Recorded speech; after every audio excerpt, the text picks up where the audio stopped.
I was just sipping my coffee, enjoying a quiet Saturday, when Uncle Arthur called for an urgent family meeting. A surprise, right? My mind immediately worried about something bad happening, but no, it was about my $120,000 salary. They actually thought they could just demand half of it. Last week they were all smiles, so sure they'd win, but they had no idea I had already moved everything into a special trust they couldn't touch. What a shock that was for everyone. Before we continue, tell me in the comments, where are you watching from? I'd love to know. My name's Anya. I've always been the quiet one, who worked hard, kept her head down. Not the loudest at family gatherings, not the funniest, but I always tried to be helpful, to do my part. Growing up, our family wasn't rich, not by a long shot. My folks, bless their hearts, always worked hard, but money was always tight. Because of that, I learned early, if I wanted anything, I had to earn it myself. No handouts, no free rides. I was okay with that, really. It made me appreciate things more, I think. After college, which I paid for with scholarships and working 2 jobs, I landed a good position at a tech company. It was entry-level, but I poured myself into it. I learned everything I could, stayed late, volunteered for extra projects. Slowly, I moved up. It took years, a long time, but my efforts paid off. Last year, I got a big promotion, the kind you dream about. My salary jumped to $120,000 a year. It felt surreal. Like, was this really happening to me? I bought a modest condo, nothing fancy, just a place of my own. I started a savings account, put away money for retirement, all the sensible stuff. For the first time, I felt truly secure. Safe. I hadn't made a huge deal about the raise, honestly. I told my mom and dad, of course, and they were over the moon, so proud of me. They just hugged me tight and told me how much I deserved it. They didn't ask for anything, not a cent. My sister, Elara, she knew too. She sent me a sweet text, "Congrats, sis. So happy for you." But the rest of the extended family, well, word just kind of trickles through the grapevine, doesn't it? Someone probably overheard my mom talking on the phone, or maybe I mentioned it once at a big holiday dinner, just a quick "things are going well at work" kind of thing. I didn't announce the actual number, not specifically, but people started to know I was doing really well. That's when things started to feel different. Suddenly, Uncle Arthur, my dad's brother, started calling me more often. Not to just chat, like before, but always with a little story. "Oh Anya, Leo's car needs a new transmission, so expensive." Or "Anya, Beatrice and I are thinking of getting new patio furniture, but you know, retirement budget." At first, I just listened, offered sympathy. Sometimes I'd offer a small loan to my cousins if they were really in a bind, like a few $100s here and there, always expecting it back, and usually I got it. But the requests started getting bigger, and less about loans. They started feeling more like expectations. Then came the urgent family meeting last Saturday. That morning, my phone buzzed. It was Uncle Arthur. His voice, usually booming and jovial, sounded serious. "Anya, we need to talk. All of us. Big family meeting at my place this afternoon, 2 o'clock. Don't be late." Just like that, no explanation. My stomach twisted a little. I called my mom. She sounded confused too. "A meeting? I haven't heard anything about a meeting, sweetie.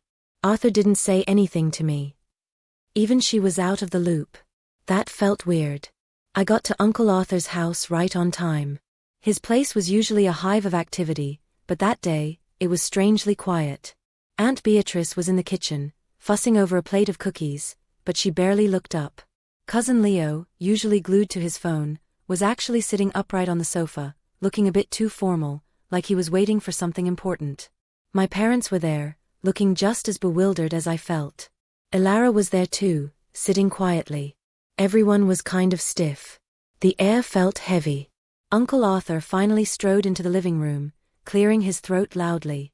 He had this way of making everything sound important, even when it wasn't. But this time, I had a bad feeling. He started with a long rambling speech about family, about how we all stick together, how we share burdens and successes. My parents looked at each other, unsure what was going on. I sat there, listening, a knot tightening in my chest. Then he finally got to the point. He paused, looked right at me, a glint in his eye. Anya, you've done so well for yourself. We're all very proud. Very proud indeed. He smiled, a big, too wide smile. And because you're doing so well, and because family is family, we've had a little discussion. He gestured around the room, as if everyone present had been part of this discussion, though my parents clearly hadn't. We think it's only right, Anya, that you contribute a little more to the family fund. A kind of family tax, if you will. My breath hitched. A family tax? What was he talking about? My parents looked aghast. Arthur, what are you saying? My dad started, but Arthur held up a hand. Now, Frank, he said, using my dad's first name, let me explain. Anya's making $120,000 a year. That's a lot of money, more than any of us have ever seen. And we, as a family, have some needs. Leo could really use a down payment on a house, get him settled. Beatrice and I, we've been wanting to remodel the kitchen, get a new car. And there are always unexpected medical bills, things like that. He paused again, letting his words hang in the air. So we've decided, as a family, that it would be fair for you to contribute half of your salary to the family. Half. My $120,000 salary. He meant $60,000. Just like that. My mind went blank. I felt a flush creep up my neck, my face burning. My parents looked horrified, but they were too stunned to speak. Ilara just stared at the floor. Leo, though, he was watching me, a smug little smirk playing on his lips. He actually believed this was going to happen. Excuse me. I managed to choke out, my voice barely a whisper. Half of my salary? To a family fund? Uncle Arthur smiled again, a triumphant look now. Yes, dear. $60,000 a year. It's for the good of all of us, you see. We're a family. He said it like a shield, a weapon, negating all personal effort and property. I just sat there, staring at him, feeling completely humiliated. Like my hard work, my years of sacrifice, meant nothing. It was just a resource for them to tap into. I felt so small, so exposed. It was like they were saying my success wasn't mine, but theirs to claim. My hands started shaking, just a little. I couldn't believe what I was hearing. This wasn't a family meeting, it was an ambush. And I was the prey. I don't remember much right after Uncle Arthur's suggestion, his demand. It was a blur of disbelief and shame. My parents tried to jump in to argue, but Arthur just brushed them aside with more talk of family responsibility and sharing the wealth. He made it sound like I was being selfish by even hesitating. Aunt Beatrice chimed in too, with some vague comments about how it's only fair and we've all struggled. Leo just sat there, looking like he'd already spent his future inheritance. I was so angry, but mostly I was just numb. It was such a bold, brazen demand, so out of line, that I couldn't even process it. It felt like a punch to the gut, winded me completely. I couldn't bring myself to argue, not then. My voice felt stuck. My face was still burning. I just wanted to escape. I mumbled something about needing to think about it, about looking into my finances, which I guess was a weak attempt to buy myself some time. Uncle Arthur, bless his oblivious heart, took it as a good sign. He smiled, a genuinely happy, expectant smile. Of course, Anya, take your time. We know you'll do the right thing for your family. We're counting on you. He said it like it was already decided. My stomach churned. He actually thought he had won. They all did. Last week, when I left that meeting, they were smiling, already planning how they'd spend my money. I got out of there as fast as I could. I didn't even say goodbye properly. Just a quick, I have to go. My parents followed me out, looking worried and upset. Anya, I'm so sorry, sweetie, my mom whispered, her eyes watery. My dad just put an arm around me, a silent comfort. Don't you dare give them a cent, he muttered, his voice low and firm. You earned that money, every single dollar. That was the first thing that broke through my shock. Their support. A lifeline. It gave me a little fire back. That night, I didn't sleep. I just replayed the whole scene in my head, over and over. The humiliation, the audacity, the way they looked at me like I was a walking ATM. It wasn't just about the money anymore. It was about respect. Or the complete lack thereof. They saw my hard work, my success, not as something to celebrate, but as something to exploit. And that hurt more than anything. It was like they were saying I wasn't a person, just a resource. I kept thinking, how dare they? That thought just kept circling. The next morning, my mind was clear, determined. I wasn't going to give them a single penny. But I also wasn't going to just say no and start a huge family fight, not yet. I needed a plan. A quiet plan that would protect me and my money, without giving them any leverage. I needed to move fast, before they made more demands, before they tried to corner me again. First thing Monday, I called a financial advisor I'd been meaning to contact for a while, a friend of a friend named Julian. He was sharp, no nonsense. I told him everything, leaving nothing out. He listened patiently, occasionally taking notes, a serious expression on his face. When I finished, he leaned back in his chair. Anya, he said, his voice calm, this is not uncommon, unfortunately. Family dynamics can get very messy when money is involved. Especially when one person is doing significantly better than others. So what can I do? I asked, my voice tight. I don't want to just give it away. It's my money. I worked so hard. Julian looked thoughtful. You have several options. You could simply refuse, that would likely lead to huge conflict, and potentially estrangement, but it's your right. Or you could try to negotiate, but given their demand, I doubt they're looking for negotiation. He paused, then continued, given your desire to protect your assets from demands, and create a clear legal boundary, I recommend setting up an irrevocable trust. An irrevocable trust. I'd heard the term before, but never really understood what it meant. Julian explained it all to me, step by step. Essentially, he said, you transfer your assets, your savings, investments, a portion of your income, into this trust. Once it's in, it's no longer legally yours in the same way. It belongs to the trust. You can be the beneficiary, of course, but it's protected from creditors, from legal claims, and from family members who might try to demand it. He emphasized, irrevocable. That means you can't just take it back out on a whim. It's a serious commitment. So if I put my money in this trust, I asked, and they try to demand it, I can honestly say I don't have access to it directly? Exactly, Julian confirmed. It's a legal firewall. You retain control over how the funds are managed and distributed to yourself, as the beneficiary, but the principal is protected. It makes it legally difficult, almost impossible, for anyone else to get their hands on it, even if they tried to sue. They would have no legal standing anyway, but this adds another layer of protection. It sounded perfect. It was a clean legal way to say no without having to say it in person right away. It gave me a shield. It also meant I wouldn't have to engage in endless arguments or justifications. The money would simply not be available for their family fund. We started the process right away. It wasn't instant, but Julian assured me we could move quickly. He introduced me to a lawyer who specialized in estate planning, a very calm and competent woman named Ms. Davies. We had multiple meetings, going over all the details. I explained my situation, the specific demands made by my relatives. She understood perfectly. This is precisely why trusts exist, Anya, she said, her voice reassuring. To protect assets and ensure they are used according to the grantor's wishes.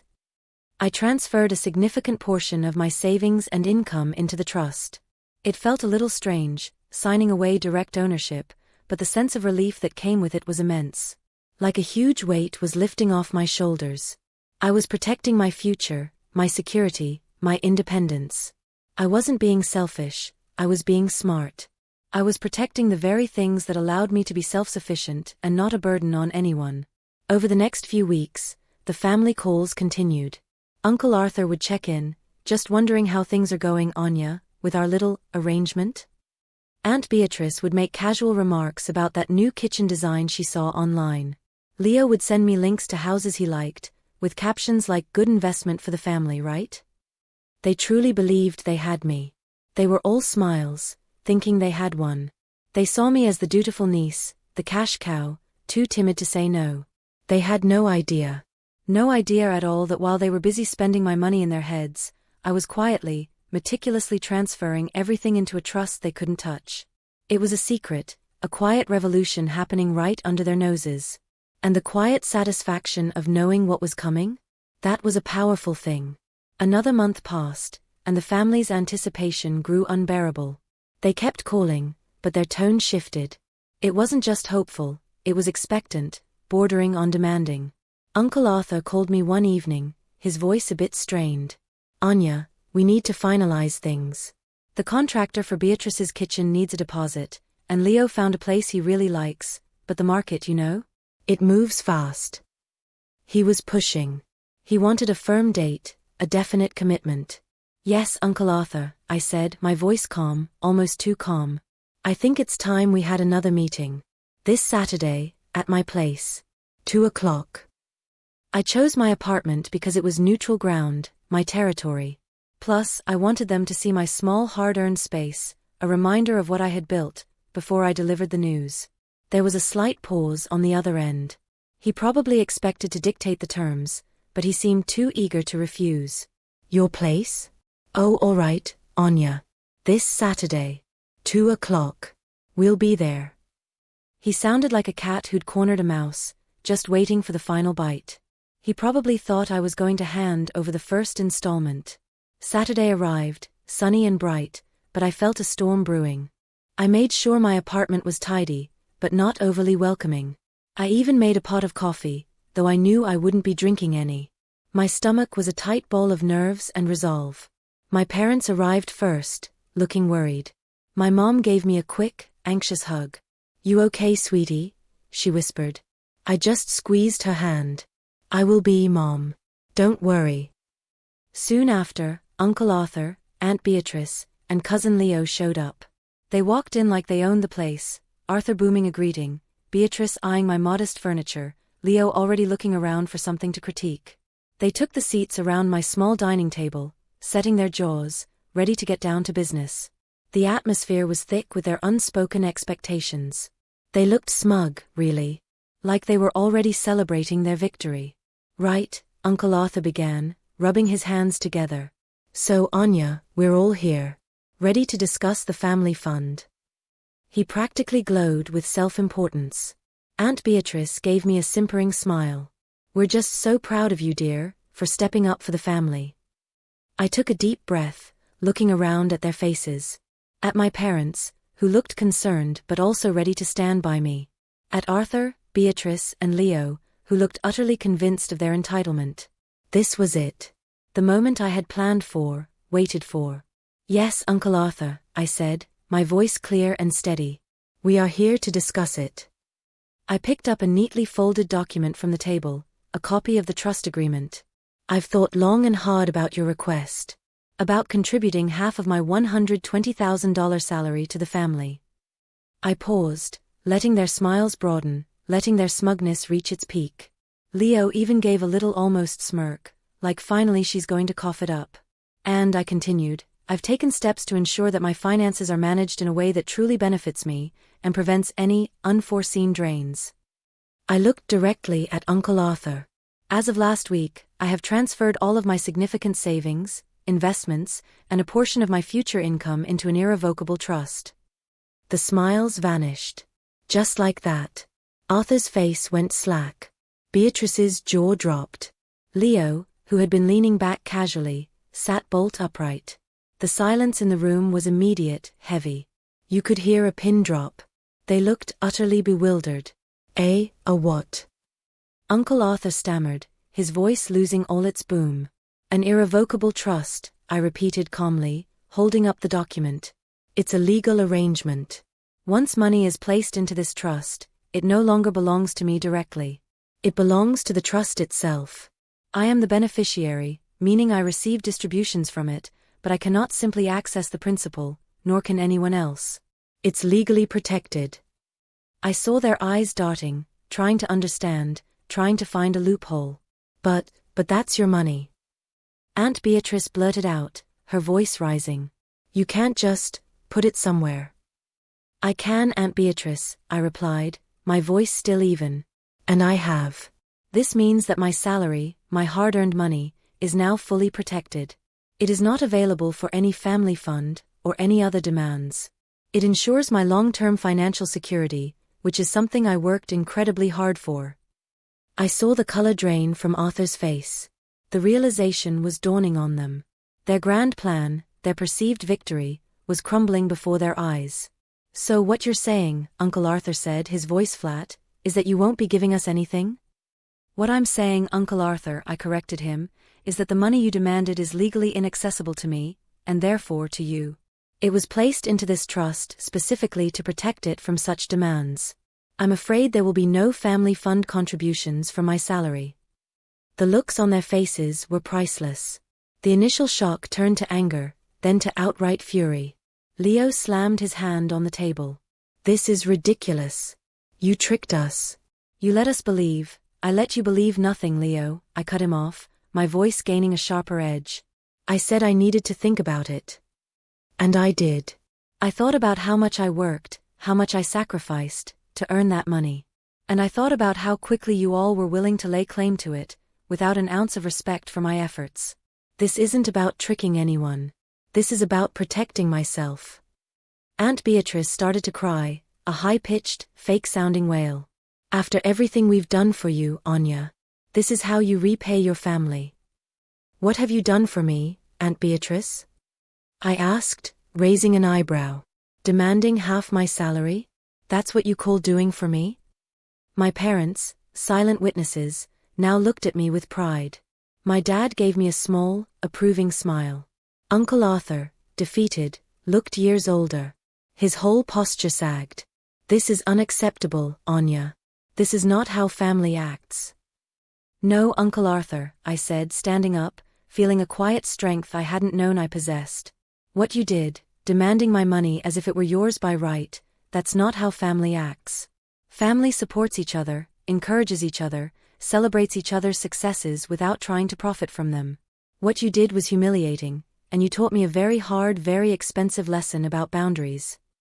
They tried to argue more, to cajole, to guilt-trip. But I was done. I stood firm.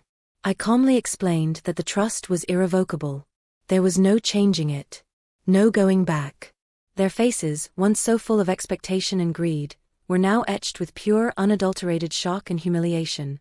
They had walked in thinking they were going to walk away with a fortune, and instead, they were leaving with nothing but the stinging realization that I had outplayed them completely. Eventually, they had no choice but to leave. They stalked out, silent, defeated.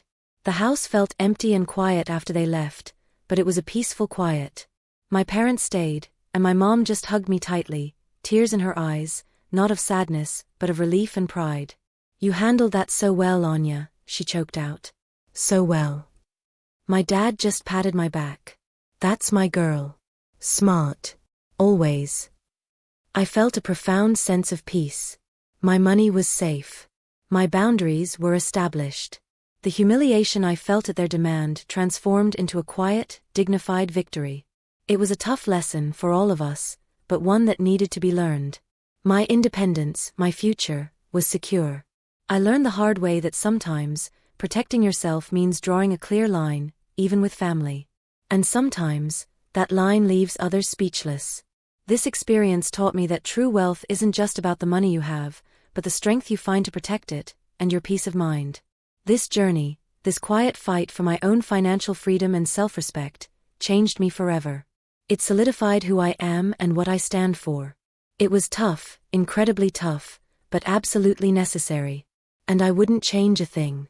If this story resonates with you, or if you've ever had to stand your ground against difficult family situations, I'd love to hear your thoughts in the comments below. Share your stories, advice, and let's build a community of support.